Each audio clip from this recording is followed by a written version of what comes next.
Breaking news, the San Antonio Spurs snapped the Thunder's 16-game win streak. Finally played a good team and... okay, that's interesting. Shai without a generational whistle. Shai Gilgeous Alexander without unlimited free throws. The Thunder are on pace to win 77 games this season, which would break the Warriors' historic 73-9 record from 2016. The NBA is rigged. They get every whistle every night, and SGA can do whatever he wants to create a shot separation or dribble penetration, and the refs never call anything.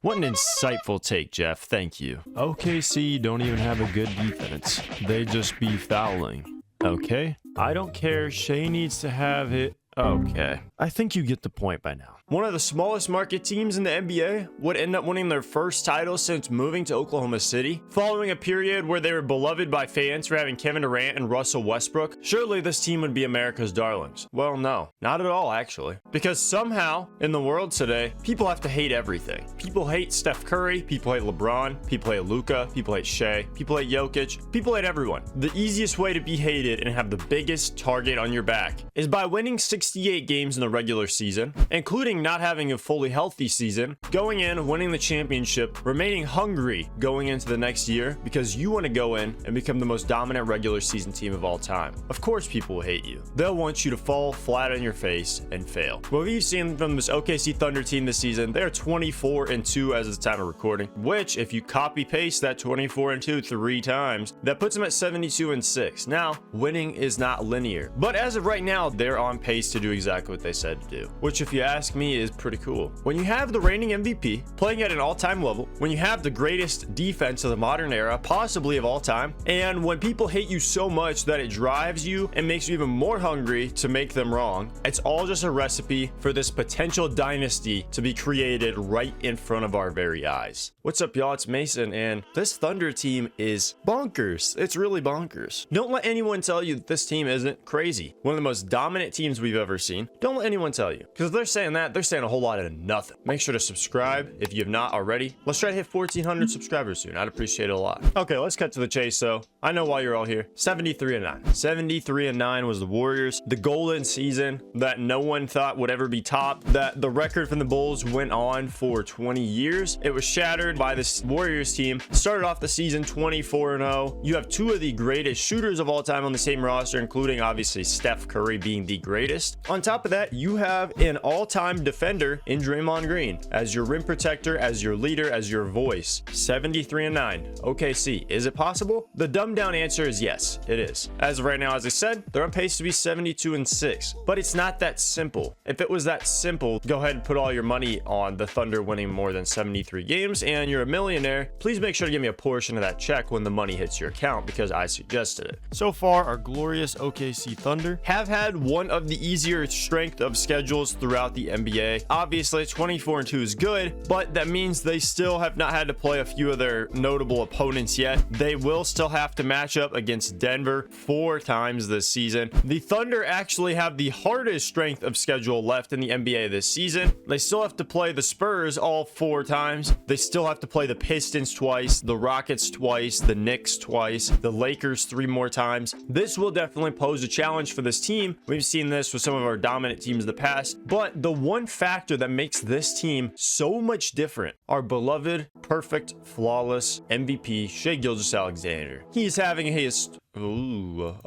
having a historic... I can't talk. He's having a historic season right now. Dude's averaging 32, 4.5, 6.5, 1.9 turnovers a game. Already ridiculous. Less than 2 turnovers again for a volume scorer at his level, the second leading scorer in the NBA as of right now. You tie in 56% from the field, 43% from 3, and 88% from the line. If he just knocks down a couple more of those free throws, he is on pace for the highest scoring 50, 40, 90 season that we've ever seen. And it's just casual stuff for him. The Thunder have been blowing everyone out this season. Games are over by halftime. Games are over by halfway through the third. He's getting his time to take a nap on the bench. Chet's got his slides on. Yeah, he's still leading the league in clutch points. He's averaging 8.3 clutch points per game, with the second place player being Cade Cunningham at 5.3, which is just insane. He's walking down teams in the clutch like it's effortless. Somehow, he's only had to play 11 clutch games this season, with a record of 9-2, those two being their only 2 losses of the season. Coming to the Trailblazers and the Spurs, both games were lost by only 2 points. Neither of those games had the Thunder been fully healthy. The game against the Trailblazers, you know, you had a laundry list of players out, and we've seen that when this team has injuries, they still have probably the best bench unit in the NBA, maybe one of the best bench units that I've seen when it comes to having guys that can come in and impact the game in any way you need them to. They can play defense. You have guys that can come in and create. AJ Mitchell was in the running for 6th man of the year throughout the entire beginning of the season. He's still been playing at a very good level. He's still averaging 14 points a game, and that doesn't tell you how ridiculous this team is. With J-Dub just coming back, he has not seemed to really strike an offensive rhythm yet. You know, he had an injury in his shooting hand, and he had to reteach himself how to shoot a basketball in the playoffs, he said. He's only averaging 17 points a game this year. We want him to get closer to that 20 mark again. He has had a couple really rough games. Game against the Spurs, he was 5 of 16 from the field, but we're also just kind of looking for his outside shot to come back as well. I trust in him though. His defense has still been incredible. That has not fallen off one bit, and we're so happy to have this man back. When you watch him dominate both ends of the floor, when he can take over a game and give you 30 or 35 while also providing some of the most versatile defense in the entire NBA, what can you even say? But defense is the exact motto of this team. If you want to play on the OKC Thunder, not only do you have to play defense, you have to be the best at it. This team wants to lock everybody up, deny them from getting the ball to their best player, deny them from getting to the paint where Chet Holmgren is waiting to swat that stuff away, cuz Lou Dort has not been his true self this season. He hasn't been as good on the defensive side of the ball from what I've seen. His three-point shot has not been falling. I would argue he's off to one of the worst starts of his career so far. He did have a rough shooting performance in the playoffs. He was 34% from 3 compared to his usual 40% mark in the regular season. But the guy who has kind of stepped up to fill that void, All-State. Are you in good hands? No, it's Cason Wallace. They call him All-State because he's got good hands. Shout out Alex Caruso. Cason Wallace, one of my favorite players. I've really liked him a lot, especially last year. I loved watching him just come in the game and just be so annoying on defense. He's just an extra guy off the bench you can throw in there, and you know he's going to be a great defender. He's already started in 24 games. He's leading the league in steals at 2.3 a game. But this year he stepped it up another notch. You know, he's always been a very good jump shot contester. So yes, he has very good hands. I better not try to fight him, Earl.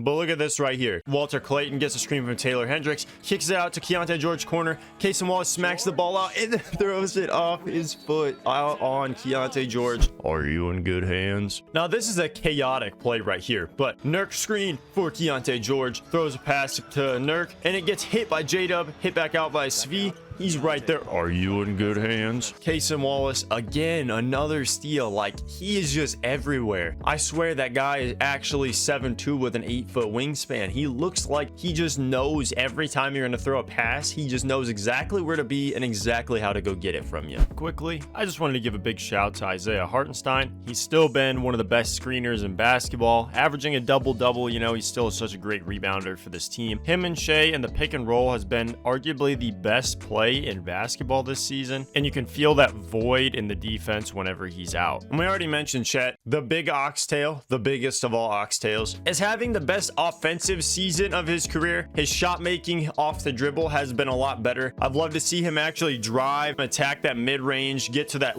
post fade, a couple step back threes this season. You love to see him be more aggressive when we've seen, especially like in the playoffs last year, where he seemed like he didn't really want to do anything off the bounce. while also giving you elite paint defense, rim protection, shot blocking, all that good jazz. Speaking of jazz, when this team is playing bad, the only way to beat them is you have to get out ahead and you have to pretty much play a perfect game. They went in against the Utah Jazz. They were actually down 69-67 at halftime. Do not make that joke. I've already told you once. Well, what would happen next is, I'm not even joking. Like, you would think I'm trolling. A 30-2 run. This Thunder team went on a 30-2 run to ensure that the Jazz had no chance coming back. When they are able to shut your water off, they're able to flip you on your head so fast, get out, force turnovers. In this game total, the Jazz had 27 turnovers. The only other way you can really hope to beat the OKC Thunder, in the rare time we have seen that their offense will struggle, part of it is because of the shooting. We've seen some inconsistent shooting here and there from Dort, who won't knock them down occasionally. Isaiah Joe, with him being out at times, they don't have their number one actual sharpshooter in the game. When this team's shooting is off, that's the one way you can really beat them. The only way to really beat the Thunder is hope that they beat themselves.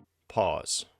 We can only hope, though, that this Thunder team really does catch their stride. Unless you don't like the Thunder, then obviously you hope that everything falls apart. You can't deny what we are seeing right now is one of the most historic, great seasons from an all-time great all-around team. Not just having Shai as the MVP. What he has been doing is always crazy. God, we gotta watch some of my beautiful Kings highlights. But this is a play right here. Shai gets the ball up top. He's gonna go ahead and get a screen, backdoor Casey Wallace. He gets 3 defenders on him. He sees 3 defenders in the paint. Kicks the ball out to Casey Wallace. Kind of a tough angle, but Casey Wallace able to adjust, make... That's not Casey Wallace. I meant to say AJ Mitchell, but you know what I mean. His 3-point shot making is on a level we haven't necessarily seen from him before. When he wants to hit a 3, you can tell. Like, look at this play right here. He's got Royce O'Neal on him up top. Gets the ISO. Check, get out of here. He's gonna go ahead and size him up, pull up. It's just pure. It's pure. Oh, and by the way, this is that same exact game as a few minutes earlier. He's got Jordan Goodwin on him. He's gonna go ahead, tween. Oh, he's gonna step back and pull that right over him. And he can't miss sometimes. It's crazy. His shot, when it's going, is so beautiful to watch. His 3-level scoring ability is just incredible, man. And this team still has room to improve. J-Dub still has room to be better. Lou Dort especially has room to be better. This team, if everything's going right, 73-9 is definitely possible. Honestly, I could see them exactly tying the record. It's also possible they could win more, or they could fall short and win like 70. I think should be a pretty safe 70-win team. That's how insanely good they are. But you know what else is good? Subscribing to my channel. POV, this is the average life of someone that's subscribed to my channel. This is the average house of one of my subscribers. So obviously, you should just join the club. I appreciate it a lot, homie. And as always, see you next time.